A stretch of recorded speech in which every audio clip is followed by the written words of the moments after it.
Fuck that. Fuck that. Joe Biden already bailed you guys out the first fucking time because Donald Trump screwed you over his first term in office. You guys seen what the fuck he did to you, and then you voted him back in again, and you think that we're supposed to have some sympathy points, or you going on CNN crying because he's fucking your shit up again?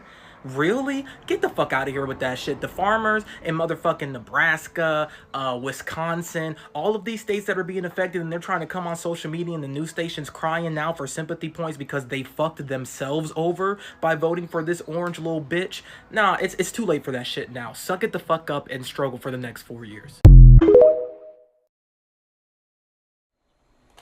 We are very concerned about the current outlook. As a soybean farmer, we are dependent on trade. Right at 50% of the soybeans produced in the United States are exported.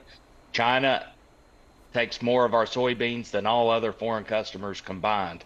So they're a major part of our market, and this trade war is very concerning to us right now. Tell us a little bit more about that impact on you and this trade war with China and how it's already dealing a blow to you and your family business. Well, the ag economy in general is already in a tough spot. The last couple years, prices have declined. Soybeans are down 40% from where they were 3 years ago. Cost of production are higher. Interest rates are higher. The overall farm economy is struggling. And then we add a trade war with our biggest customer, and it's going to result in lower prices. And quite frankly, there's not much room for error right now in the budgets. We're looking at at basically losses for the upcoming year if commodity prices don't improve. And it's not just my family; it's farm families all across this country. There's 500,000 farmers that raise soybeans in the United States, and we're all in the same boat.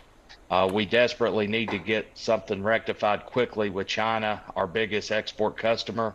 And we want to encourage the administration to get a proactive trade deal done. Let's get a phase two type deal done that's good for us and good for the country as a whole, rectify some of the issues we've had with trade and other issues, and move forward and it be positive instead of building barriers with tariffs. The administration is saying, hang on, be patient. But given what you just laid out, how much patience can you afford right now? Well, Pamela, right now we're planting a crop that looks like it will be produced at a loss. And by fall, when the soybeans are harvested and ready to sell, we're going to need a drastic improvement in our markets, or it's going to get even tougher for farm families all across this country. That trickles down to our rural communities. Our rural communities are a lot of folks across this country, and that impacts small business, that impacts just the whole infrastructure within our communities. It's not just our farm families. We want to keep this nation strong. We're the backbone of America. And I know the president has said he loves farmers, and I believe he does. I think he's trying to do what's right for this country. But we do want to make sure that our voice is heard and that realize that we got to make sure that we survive through these tough times. And we're going to need an improvement in our prices, and that's by having strong demand for the products we produce.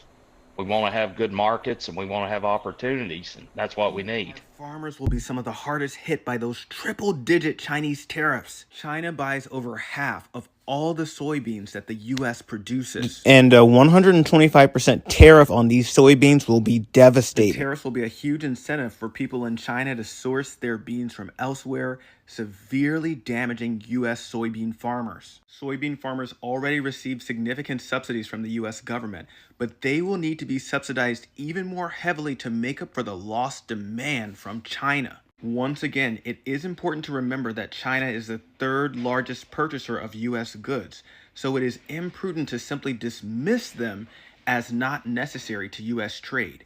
They very much are. But as in any trading conflict or partnership, there are always going to be winners and losers.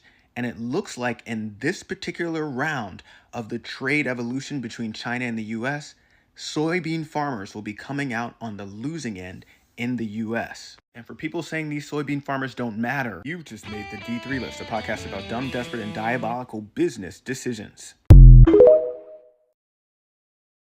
The chairman of the U.S. Soybean Association recently said that American farmers are facing major losses this year. In April alone, Chinese importers bought at least 40 shipments of soybeans from Brazil, about 2.4 million tons. That's roughly one-third of China's monthly soybean processing volume.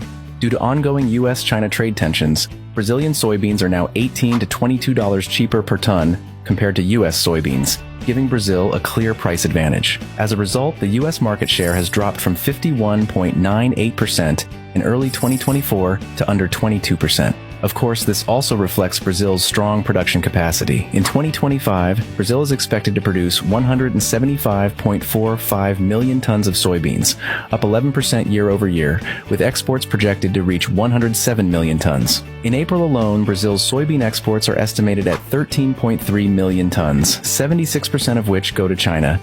And thanks to supply chain upgrades, Brazil has cut its shipping time to China down to just 49 days.